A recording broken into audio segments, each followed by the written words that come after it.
In 1176, a 9-year-old boy named Temujin ate field mice to survive. His own tribe had abandoned his family to die on the frozen Mongolian steppe. 30 years later, that same starving child commanded armies that would conquer more territory than Alexander the Great and Napoleon combined. But Genghis Khan's greatest conquest wasn't land. It was the complete destruction of an aristocratic system that had ruled the steppes for centuries. When Temujin's father, Yasuge, was poisoned by Tatar rivals, the Taichiud clan made a brutal calculation. They abandoned his widow Hoylun and her children, stripping them of livestock, protection, and status. On the Mongolian steppe, this was a death sentence. Without a male protector or animals, families simply didn't survive. But Hoylun was extraordinary. She dug for wild roots, caught fish with her bare hands, and taught her children to hunt marmots. Historical accounts record that young Temujin ate rodents, wore rags, and lived in constant fear. The aristocratic families who once respected his father now hunted him like an animal. At 14, the Taichiuds captured Temujin and locked him in a wooden collar, a kang, parading him as a warning to anyone who challenged tribal hierarchy. He escaped during a feast when his captors were drunk, hiding submerged in a river until dawn. This humiliation burned into his soul. The old system wasn't just unfair, it was poison. Temujin survived through Anda, sworn brotherhood, the sacred Mongol bond stronger than blood.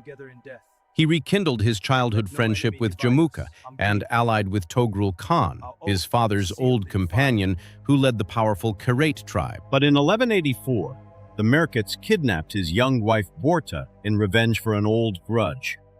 Temujin didn't just rescue her. He assembled borrowed armies and obliterated the Merkit camps completely. The message was clear.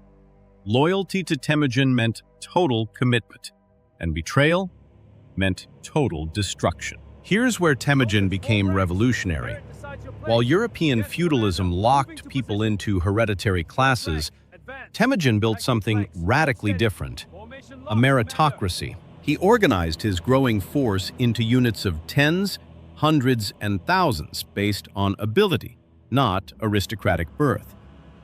A talented shepherd could command princes, and former enemies who proved loyal received positions of honor. Think of it like this.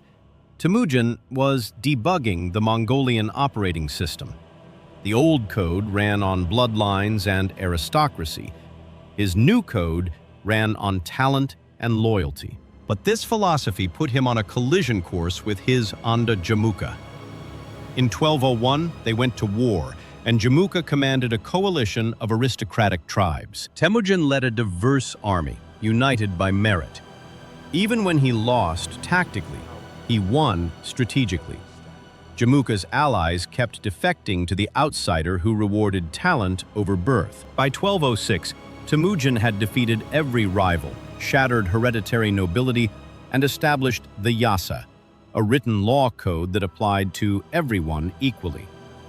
Then came the Great Kurultai at the source of the Onon River, where thousands assembled beneath a sea of white banners. Shamans declared the eternal blue sky had chosen him, and he was proclaimed Genghis Khan, universal ruler.